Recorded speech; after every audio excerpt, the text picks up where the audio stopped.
ওকে, so এখানে একটা উদ্দীপক দেওয়া আছে। প্রশ্নে বলা হচ্ছে শৈলী কর্তৃক সংঘটিত তাপগতীয় পরিবর্তনে গ্যাসটির তাপমাত্রা কত হবে।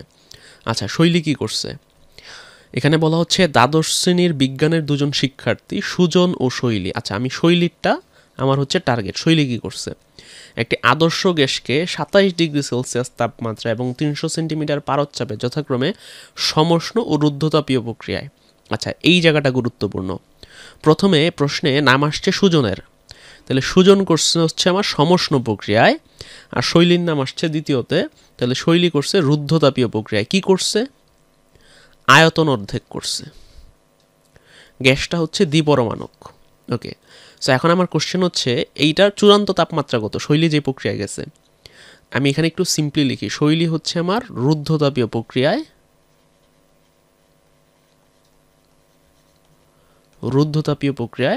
আয়তনকে অর্ধেক করছে। অর্থাৎ V1 যদি B হয়, তাহলে V2 সমান হচ্ছে আমার V/2, আয়তন অর্ধেক করছে। প্রাথমিক তাপমাত্রা T1 দেওয়া আছে 27 degree Celsius, that is 27 plus 273, 300 kelvin.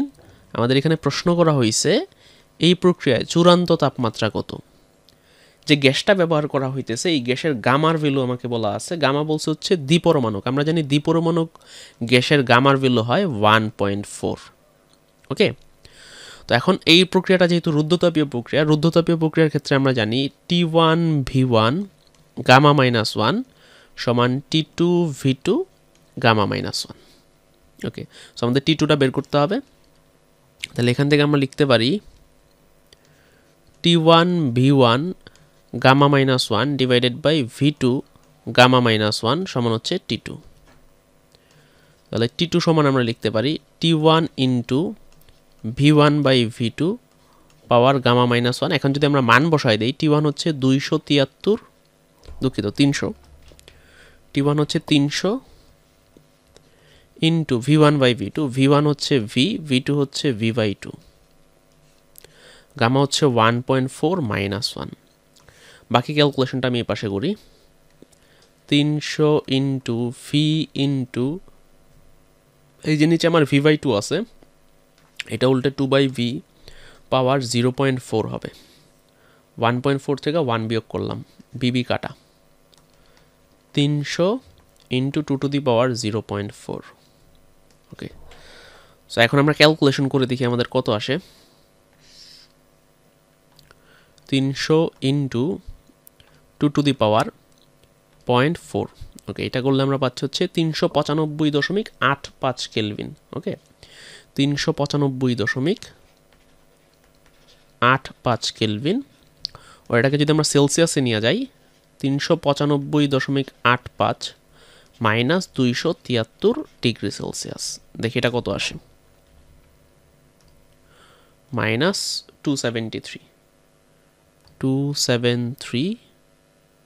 Okay, so আমাদের আসা হচ্ছে 122.85 ডিগ্রি সেলসিয়াস, 122.85 ডিগ্রি সেলসিয়াস।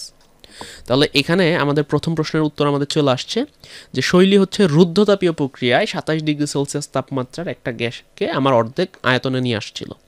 তাহলে চূড়ান্ত তাপমাত্রা হবে 122.85 ডিগ্রি সেলসিয়াস। আমরা যাই পরের প্রশ্নে। যে কোনো ভিডিও নামের উপর ক্লিক করলে সেই ভিডিও ওপেন হয়ে যাবে। লেটেস্ট বইয়ের সকল অধ্যায়ের উদাহরণ প্লাস অনুশীলনে সকল অঙ্কের গাণিতিক সমস্যার সমাধান ভিডিও দেওয়া আছে আমাদের কোর্সগুলোতে। রেকর্ডেড ভিডিও দেখে বুঝতে সমস্যা হলে ফেসবুক গ্রুপ প্লাস সাপ্তাহিক জুম সাপোর্ট ক্লাস হতে বুঝে নিতে পারবে। শুধুমাত্র একবার পেমেন্ট করে পুরো এইচএসসি জুড়ে কোর্স করতে পারবে। পরের প্রশ্নে বলা হচ্ছে উদ্দীপকের সুজন ও শৈলীর মধ্যে কে বেশি কাজ সম্পাদন করছে। সুজন সমষ্ণ প্রক্রিয়ায় আর শৈলী হচ্ছে রুদ্ধতাপীয় প্রক্রিয়ায়। সুজন করছে হচ্ছে আমার সমষ্ণ প্রক্রিয়ায় আর শৈলী করছে হচ্ছে রুদ্ধতাপীয় প্রক্রিয়ায়। কি করছে? একটা গ্যাসের আয়তনকে অর্ধেক করছে। আমাদেরকে বের করতে হবে কৃত কাজের পরিমাণ কত। এখন আমরা জানি হচ্ছে সমষ্ণ প্রক্রিয়ায় কৃত কাজ W সমান nRT ln V2/V1। এখানে n এর মান কত আমাদেরকে কিন্তু প্রশ্নে কি উল্লেখ করছে যে কত মোল এত চাপে, না এখানে প্রশ্নে কিছু উল্লেখ করে নাই। তাহলে আমরা n এর ভ্যালু 1 ধরতে পারি, ঠিক আছে, 1 মোলের জন্য হিসাব করতে পারি। অথবা আমি n এর মান বসাবো না, বসায় আমি কিভাবে হিসাব করব? জাস্ট আমাদের কিন্তু কে বেশি কাজ সম্পাদন করছে সেটা বলতে বলছে। তাহলে দুইজনের ক্ষেত্রে এনটা আমরা রেখে দিতে পারি, আমরা জাস্ট মান দেখে বাকি মান দেখে বলবো যে কার বেশি কৃত কাজ। সো এন রেখা দিলেও হবে। তাহলে এন এর জায়গায় আমার এন থাকলো, ওকে, আর এর মান হচ্ছে 8.314 into loan V2 by V1। এখন দেখো আমাদের V2 কি হবে, V2 হচ্ছে V1 বাই 2। কেন? কারণ V1 আমার কি করা হয়েছে, এখানে আয়তনকে অর্ধেক করা হয়েছে। তাহলে V2 শেষ আয়তন হবে প্রাথমিক আয়তনের অর্ধেক, আর V2 বাই V1 সমান আমি লিখতে পারি 1/2। তাহলে যে লন V2 বাই V1 এর জায়গায় আমি নিয়ে নিতে পারি 1/2। ওকে, এখন হিসাব করি এনআরটি। ওকে, আমাদের এখানে টিটা মিসিং হয়ে গেছে। টি হচ্ছে আমার 27 ডিগ্রি সেলসিয়াস, দ্যাট ইজ 300। ওকে, এটা টিটা লেখার দরকার ছিল। এখন যদি আমরা এটা হিসাব করি দেখি আমাদের কত আসে। ওকে, 8.314 ইন্টু 300 ইন্টু লন 1/2। ওকে, সো এটা করে আমরা পাচ্ছি -1728 মাইনাস এন 1728 দশমিক সামথিং। ওকে, 1728.85 জুল, 85 জুল।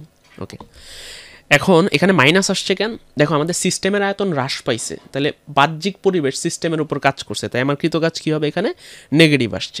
আচ্ছা, তো এখন আসো রুদ্ধতাপীয় প্রক্রিয়ায় কৃতকাজটা আমরা হিসাব করি।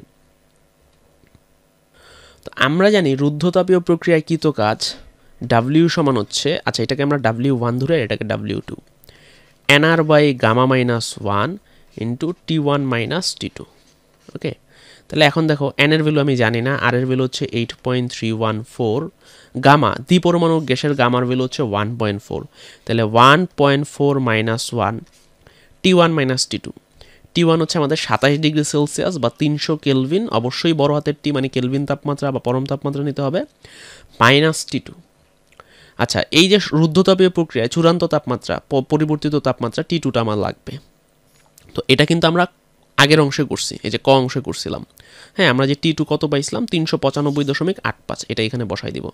ক হতে পাই 395.85। ওকে, সো এখন এটা আমরা হিসাব করে দেখি আমাদের কত আসে, যে আমার রুদ্ধতাপীয় প্রক্রিয়ায় কৃতকাজ অথবা শৈলী কর্তৃক, শৈলী যে প্রসেসে গেছে ওই প্রসেসে কৃতকাজ 8.314 ডিভাইডেড বাই 0.4 ইন্টু 300 মাইনাস 395.85।